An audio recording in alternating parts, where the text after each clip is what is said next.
I came here tonight to convince y'all that we could change the quality of our lives drastically through our children, through birthing practices and the way that we feed our babies. And the philosophy here is that our experience at birth determines the quality of our lives and plays a major role in who we become.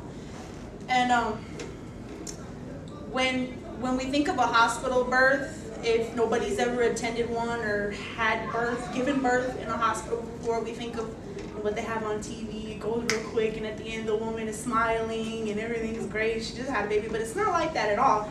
It's actually pretty traumatizing. You come in and they hook you up to this fetal heart monitor, and they strap you down and they hook you up to an IV, and you're made to lay there pretty much basically for the duration of the birth and the labor, which can be 7 hours to 3 days.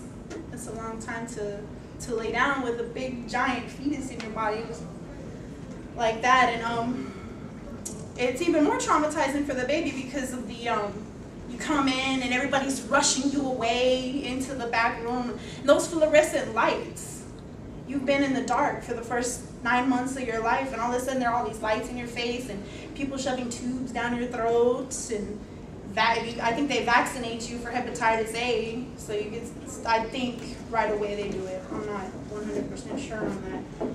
But and also here in the United States, we have the highest infant mortality rate out of everybody in the world. It's 7 out of every 1,000 babies die in a hospital birth, and it's because of the increased incidence of cesarean section. And also a hospital is a very disgusting place. It's a place of infection and disease, and people die there. And why would you want to give your baby life in a place where people go to die?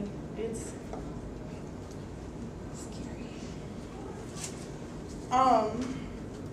The benefits of giving birth to your baby at home is that the environment's more comfortable and it's more familiar. You can have the lights as dark as you want to. You don't have to lay down the whole time. You can walk around.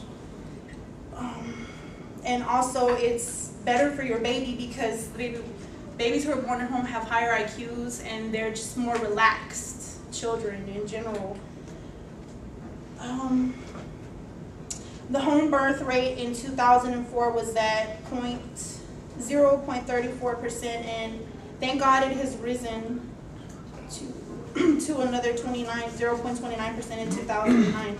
I think one of the biggest drawbacks to home births is because you have to pay for them yourself out of your pocket. There's not an insurance company in the world that'll pay for it, which I think is really sad. It really saddens me a whole lot. I'm not saying that, hospitals are useless or anything, because in the event of a complication, you should, be able to call 911 to come pick you up, or you can deliver your baby in a safe environment. Breastfeeding your baby. The benefits of breastfeeding are that your baby is going to be leaner, which makes them less likely to become obese later on in life. The thing I have with formula is that a mother's antibodies cannot be created in a lab. You can't feed them to your baby through formula.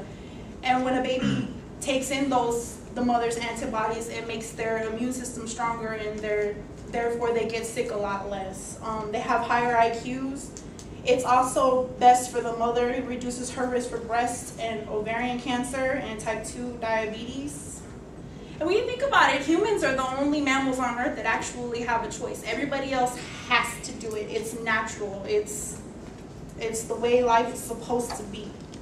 And I don't feel like formula is useless either. Just like hospital births are not useless either. It's beneficial to mothers who truly can't breastfeed, ones that have HIV or they have something else going on. They take a medication or something like that, and they can't feed their babies. And the last thing that I want to talk about is using homemade baby food. And to explain a little bit about how jarred food is processed, it's heated at extremely, extremely high temperatures, which depletes it of a lot of the nutrients. And also, They boil it like that so that it has a longer storage life. So when you go into the grocery store to buy the baby food, chances are it could be 3, 4, 5, 6, 7 months old already before you're actually feeding it to your son or daughter. You can make sure there are no additives like citric acid or rice flour if you use the homemade baby food method. It enhances your child's experience with food, with the variety, because you can't go into the baby food section and get avocados or watermelons or certain types of squash, eggplant. You can't do that. And also no pesticides. You can do organic. I couldn't always do organic, but when you can't, you can.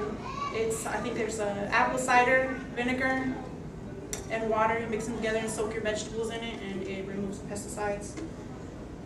And again, jar baby food is not completely useless either. If you're going to be away from the house for a long period of time, you want to take something with you. Some good brands are Earth Best and Beech Nut.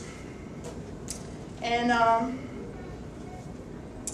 in conclusion, doing these things, when we do these things and we have kids that have higher IQs and they're more relaxed, we produce adults that are relaxed and have higher IQs, which would probably make better leaders, more positive. We might not be at war so much. And that is how we can improve the quality of our lives through our children here on Earth. Thank you.